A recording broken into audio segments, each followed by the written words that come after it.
Hello there and welcome to another one of these Lexical Lab 1 minute English videos. If you enjoy this video, make sure you subscribe to our YouTube channel and check out our website www.lexicallab.com to find out more about the online language courses we offer. This morning I made the fatal mistake of weighing myself. It's been a few weeks since I ventured onto the scales that live in my bathroom, and I have to say I was rather shocked by the results. Obviously, during the Christmas period, it's a time of excess and people always eat a little bit too much. People pig out on mince pies and chocolate and roast potatoes and all kinds of other festive delights.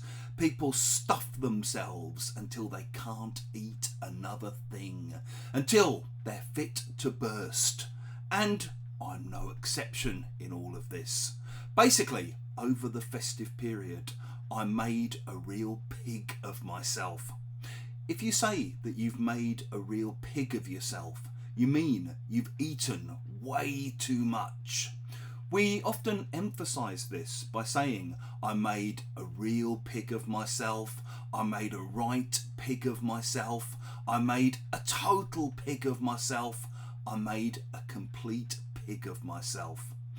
As you maybe know, lots of people stop drinking during January. We call it dry January. And increasingly, there's a trend for people to go vegan during January as well. Veganuary. Personally, I'm not ready for either of those particular phenomenon, but the diet does start tomorrow. If you've enjoyed this video, make sure you click the like button, the thumbs up sign. It helps more people find out about what we do here. Please do share the video with your friends, your colleagues, your students, and in the comments section below. We'd love to hear stories about times when you made a real pig of yourself.